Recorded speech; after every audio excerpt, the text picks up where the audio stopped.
интиқоли бародари фаъоли маданӣ дар боздоштгоҳи Кӯлоб. таҳдид ба боздошти як рӯзноманигори тоҷик дар зимни фаъолияти касбии ӯ. коҳиши содироти моли Тоҷикистон дар 3 моҳи имсол. эълони рӯзи баргузории Иди Рамазон дар Тоҷикистон. бародари фаъоли тоҷик Илҳом Қурбонов, ки рӯзи 14 апрел боздошт шуда буд, аз Фархор ба Кӯлоб мунтақил шудааст. волидонаш танҳо зимни интиқол тавонистанд Самариддин Қурбонов, бародари боздоштшудаи Илҳом Қурбоновро бубинанд. дар ин бора Илҳом Қурбонов ба паём иттилоъ дод ва гуфт, ки ба падару модараш то ҳанӯз имкони вохӯрӣ бо фарзандонашонро надода ва онҳо танҳо зимни интиқол тавонистанд барои чанд лаҳзаи Самариддинро бубинанд. Илҳом Қурбонов, ки феълан дар як кишвари аврупоӣ ба унвони паноҳанда ба сар мебарад, дар шарҳи бештари қазия дар суҳбат бо паём гуфт: бародари мо дар Русия буд, таи 3.5 сол кор мекард. 27 ноябри 2022 ба ватан баргашт.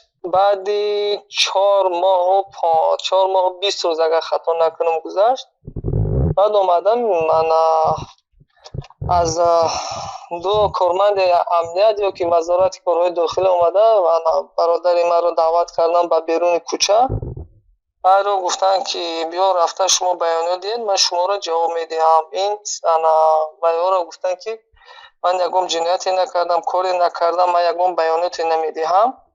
дар ҳамин ҳолат мегӯяд як мошин ё 2 нафар ё ки 4 нафар омада дигар доду фиғон карда, зарбу лат карда, бор карда, пешона гирифта бурда. баъд модарам аз қафояш давида меравад ба ҳамин ноҳияи Фархоре ки хай дигар аз дасташ ҳеҷ чизем намеёд. як рӯзи ҷамъа буд ин кор, агар хато накунам рӯзи шанбе ба фикр мо рӯзи ҷамъа соатҳои 1:30 буд. баъд соати рӯзи шанбеам ҳеҷ кор карда натавонистанд, якшанбеам, душанбе фақат рафтан ҳаминқадр тавонистанд ки ба минтақаи Кӯлоб интиқолаш медоданд, ҳамонҷа салому алейк кардану халос дигар ҳаминқадр чиз. ман ҳама ин корҳо ба сабаби ки ман дар Аврупо фаъолият мекунам, дар митингҳо, дар пикетҳо, бародари маро ғайриқонунӣ гӯем боздошт кардан, бурда зиндон кардан. то ҳол ягон гап хабаре то ҳол аниқ дақиқ чӣ гузаштааст ҳеҷ кас намедонад. Самариддин Қурбонов ба тозагӣ аз Русия ба ватан баргашта буд ва баробари расидан ба хонааш дар ноҳияи Фархор аз тарафи мақомоти интизомии ин ноҳия боздошт шуд. гуфта мешавад, ӯ ба хотири фаъолиятҳои сиёсии бародараш дар Аврупо, ба хусус ширкати Илҳом Қурбонов дар пикете дар назди сафоратхонаҳои Бритониё ва Ҳолланд дар эътироз ба сафари Раҳмон ба Аврупо боздошт шудааст. боздошти наздикони мухолифин дар Тоҷикистон дар гузашта ҳам вуҷуд дошт, ки мақомоти кишвар бо нақзи тамоми ӯҳдадориҳои душанбеи расмӣ дар назди ҷомеаи байналмилалӣ мехоҳанд бо ин роҳ садди роҳи фаъолияти мухолифин шавад, аммо ба гумон аст, ки муваффақ шаванд. мақомоти интизомии Тоҷикистон монеи фаъолияти касбии як рӯзноманигори тоҷик дар зимни таҳияи гузориш аз дохили масҷиди марказии шаҳри Душанбе шуданд.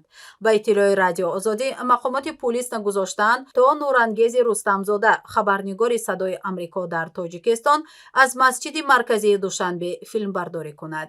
ин монеъгузории мақомоти интизомии Тоҷикистон дар фаъолияти касбии як рӯзноманигор 14 апрел иттифоқ афтодааст, аммо ин қазия 17 апрел расонаӣ шуд.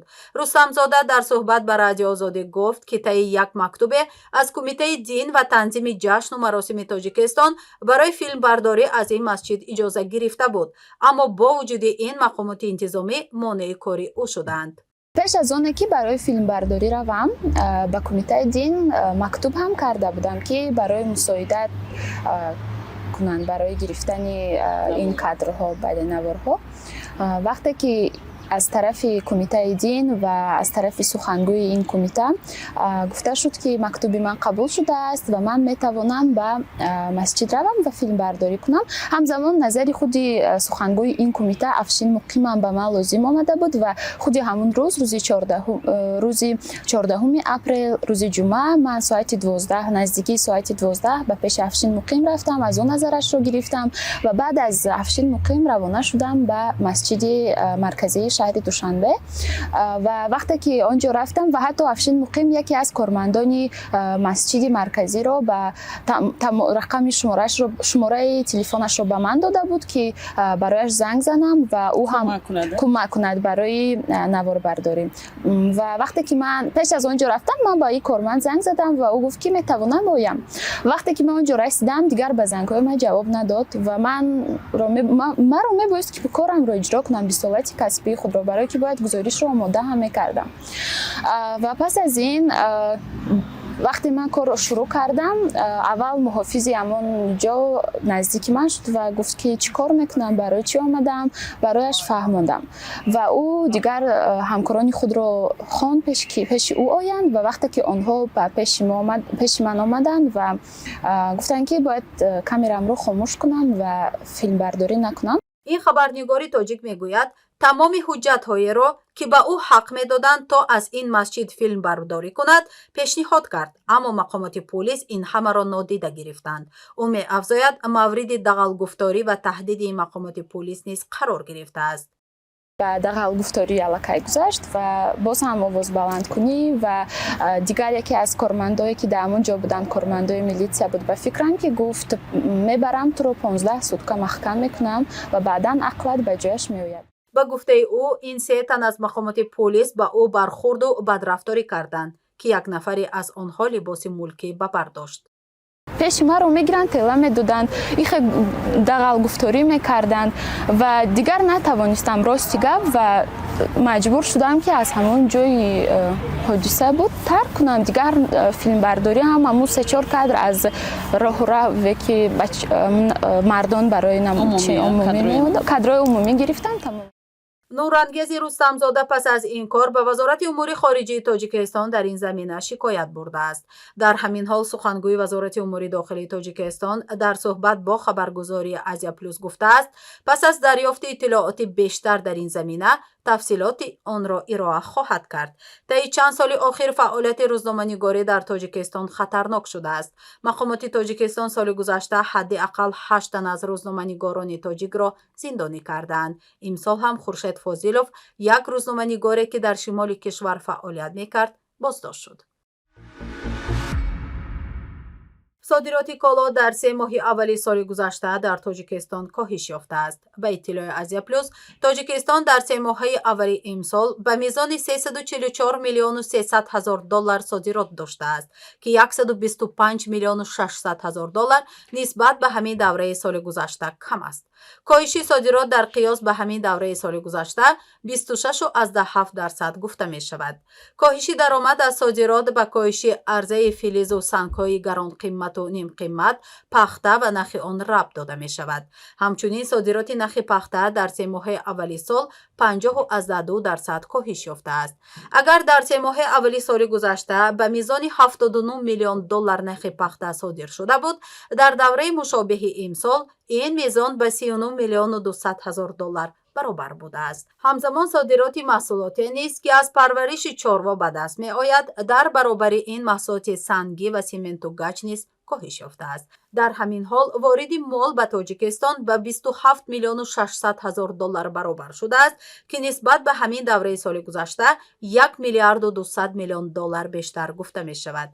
همین طریق چون همیشه در 3 ماه اولی سال میزان واردات نسبت به صادرات بیشتر بوده است. در سالهای گذشته نیز تناسب واردات از صادرات بیشتر بود که این وضع کمبود دلار را در تاجیکستان برجسته کرد. در این ضمن مقامات برای رویپوش کردن کمبود خود در تمام صرافی ها را بستند و دلار را مونوپولی خود کردند. با این دلیل دریافت دلار به طریق راه‌های قانونی در تاجیکستان مشکل شد، اما در بازار سیاه پول آمریکایی فراوان بود، تنها با فرق از اینکه در بازار سیاه به قیمت خیلی گران فروخته میشد.